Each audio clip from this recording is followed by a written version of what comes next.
ప్రముఖ supreme court lawyer Sai Deepak గారు బెంగాల్లో బీజేపీ గెలుచుకోవడం మీద స్పందిస్తూ ఒక ఆసక్తికరమైనటువంటి పోస్ట్ పెట్టారు. ఆయన మాటల్లోనే ఈ వీడియో చూద్దాం. ఓపీ ఇండియా నూపూర్ గారితో ఒక కాల్ ముగించి బయటపడ్డాను.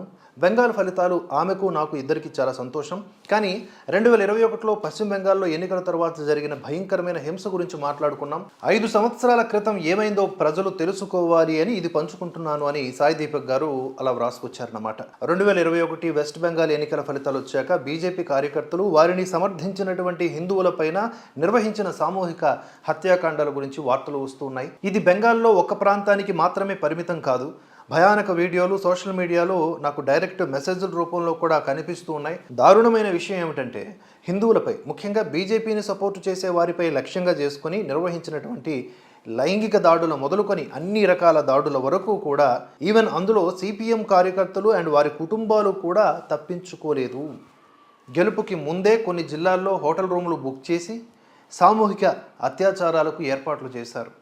డైమండ్ హార్బర్ వంటి ప్రాంతాల్లో వివాహిత హిందూ మహిళల్ని కూడా ఎత్తుకు వెళ్ళి వారి భర్తలను 25,000 రూపాయలు చెల్లించమని బెదిరించేవారు. చెల్లించకపోతే భార్యను ఇక్కడే ఉంచుకొని వాడుకుంటాం అని బెదిరించేవారు. నేను స్వయంగా కొన్ని బాధిత కుటుంబాలతో మాట్లాడాను. బాధిత కుటుంబాలు, కార్యకర్తలు న్యాయ సహాయం కోసం తీవ్రంగా ప్రయత్నించారు. నా ఆఫీసుకు సంప్రదించారు. సుప్రీంకోర్టులో పిటిషన్లు దాఖలు చేశాం, కానీ లిస్టు కాలేదు. అప్పుడు ఒక రాత్రి నూపూర్ గారు నాకు ఫోన్ చేసి కన్నీళ్లతో చెప్పారు, ఒక ఆలయంలో హిందూ అమ్మాయిలు గ్యాంగ్ రేప్ నుంచి తప్పించుకోవడానికి దాక్కున్నారు, ఎవరిని నమ్మాలో తెలియక ఇబ్బంది పడుతున్నారు అని. ఒక అమ్మాయి కథ మరీ భయంకరం. ఆమె తల్లిదండ్రుల ముందే ఆమెను గ్యాంగ్ రేప్ చేశారు.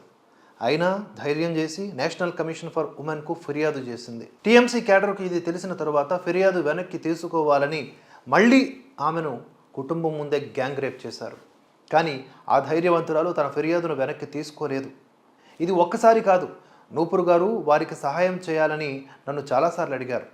నేను చాలామందిని సంప్రదించి వారి బాధను నలుగురికి తెలియజేయడానికి, నిజమైన సహాయం కోసం ప్రయత్నించాను. కొన్ని రోజుల తర్వాత సెక్సువల్ వైలెన్స్ బాధితులకు సహాయం చేస్తున్న కోల్కతా ఎన్జిఓ నాతో సంప్రదించి కలకత్తా హైకోర్టులో వారి తరపున నిలబడాలి అని కోరారు. లాయర్ సిద్ధార్థ్ గారి ద్వారా సెక్సువల్ వైలెన్స్ బాధితుల తరపున పిటిషన్ దాఖలు చేశాం. ఇప్పటికే సిపిఎంతో సహా ఇతరులు కూడా పోస్ట్ పోల్ వైలెన్స్ బాధితుల తరపున పిటిషన్లు దాఖలు చేశారు. పిటిషన్ల సంఖ్య, పరిస్థితి, తీవ్రత చూసి అప్పటి చీఫ్ జస్టిస్ 5గురితో కూడినటువంటి బెంచ్ను ఏర్పాటు చేశారు. అప్పటికే 80,000 మంది బాధితులు అస్సాం వైపు పారిపోయారు. గౌహతి హైకోర్టు కూడా దాన్ని గమనించింది. జట్మలానీ గారు కొంతమంది బాధితుల తరపున, నేను కొంతమంది తరపున వాదించాం. లాయర్ సిద్ధార్థ్ గారితో చర్చించి పోస్ట్ పోల్ వైలెన్స్పై సిట్ ఒకటి ఏర్పాటు చేయాలని, ముఖ్యంగా లింగ ఆధారిత హింసను కూడా దానిలో చేర్చాలని ప్రయత్నించాం. టీఎంసీ ప్రభుత్వం లైంగిక హింస జరగలేదని ధైర్యంగా ఖండించడంతో మేము దాన్ని తప్పనిసరిగా చేర్చాలని పట్టుబట్టాం. కలకత్తా హైకోర్టు దాన్ని తన ఆదేశాల్లో చేర్చింది. ప్రియాంక గారు కోర్టులో ఈ అంశాన్ని చాలా బాగా హైలైట్ చేశారు. సిపిఎం కూడా మా వాదనలకు మద్దతు ఇచ్చింది. వారి క్యాడర్ కూడా హింసకు గురైంది కాబట్టి. లాయర్ సిద్ధార్థ్ గారి ద్వారా కాకుండా కోల్కతాలోని యువ న్యాయవాదులు రిషవ్ కుమార్ సింగ్, ప్రియాంక అగర్వాల్ కూడా అంత భయానక పరిస్థితుల్లోనూ నిలబడి సహాయం చేశారు. నేను ఢిల్లీ నుంచి వర్చువల్గా వాదించాను. బెంగాల్లో గెలుపును జరుపుకునేటప్పుడు తమ మతం కోసం, తమకు నచ్చిన రాజకీయాల కోసం రక్తం, చెమట, కన్నీళ్లతో ధర చెల్లించినటువంటి ఆ బాధితుల్ని గుర్తించుకోండి. భారత్లో ఎక్కడా ఇలాంటిది మళ్ళీ జరగకూడదు. కలకత్తా హైకోర్టు తీర్పును సుప్రీంకోర్టులో సవాలు చేశారు. ఆ కేసు ఇప్పటికీ పెండింగ్లోనే ఉంది. బాధితుల ధైర్యానికి, న్యాయం కోసం పోరాడిన వారందరికీ నమస్కారం.